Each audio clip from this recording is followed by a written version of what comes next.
What's up, YouTube? Thanks for tapping in to another episode of Traffic T-Shirts with your boy Big Crooked.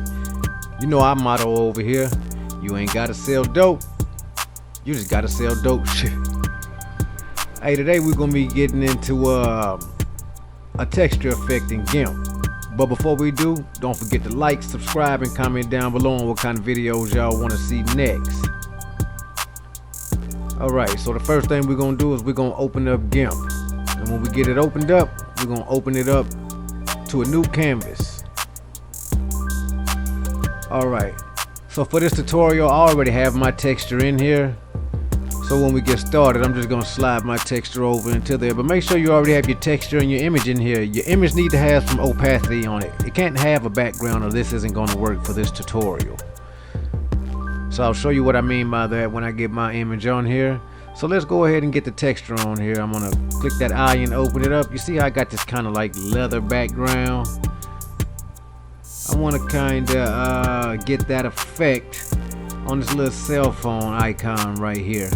And you see how I don't have a background there? There's some open space. The letters don't have, some of the letters don't have any color in them. So that's what I mean by having the opacity in there,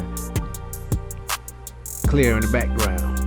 But let's resize this and let's get this started. Move this down. And right about there. Move this over here, right there. I'm probably cool with this. So let's grab the alignment tool and get this thing centered. Make sure you click on it to get those 4 boxes in the corners and then get it centered on your image or wherever you want to put it. So let's go over here and let's grab our image and drag it below the texture. Because what we want to do now is we want to right click that. And then we're going to go alpha to selection. And now you see you got those ants marching 2 by 2. You want to go back up, click your texture. Right click it and add a new layer first, excuse me.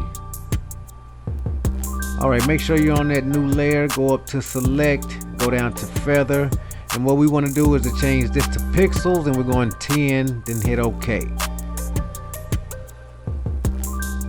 And then you want to go back up to edit and then fill with foreground color.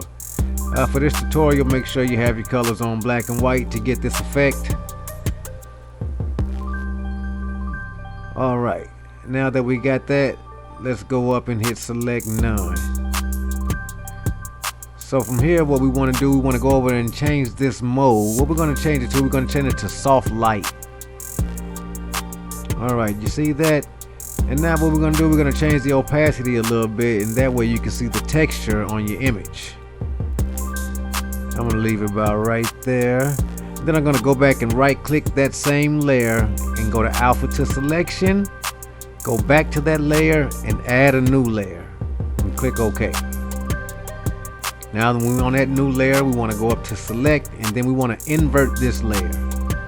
And then we want to go over to filters, lights and shadows. Lights and shadows, and go down to drop shadow legacy.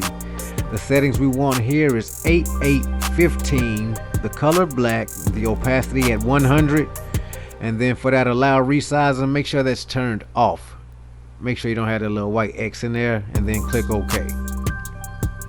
There to put that filter on there,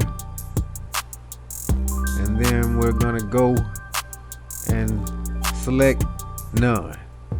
Alright, you see how I gave it a little definition. So what we want to do is go to that drop shadow layer and we want to duplicate it. Alright, now I gave it a little more definition, as you can see.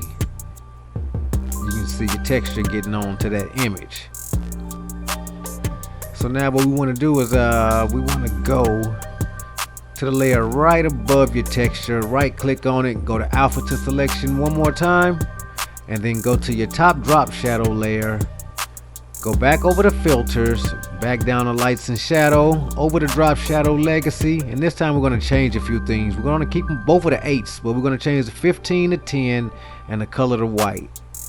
The opacity is still 100, and resizing is still off, and then click OK. Alright, so now we want to go to select and none. So we want to go to that top drop shadow layer, and now we're going to change the mode. And what we're going to change that one to, we're going to do an overlay. And then we're going to go back down to your texture. No, to the layer above your texture, and then we're going to change that opacity. Change it to your liking until it suits you. I think I like mine about right there. Yeah. So I think I'm gonna go over there. Now I'm gonna size it down a little bit so we can look at it. Don't forget to save your work. Control S. Let me save that first. So now let's minus it down and take a look at what we got so we can see the whole thing. I know we can see it good now, but let's make it a little smaller. Alright, we got our image with that texture on it. Hey, don't forget to beat the cheeks off the notification bell. This has been another episode of Trapping T-Shirts with your boy Big Crooked. I hope you learned something. Until next time, gang, trappers, hustlers, designers, whatever you do.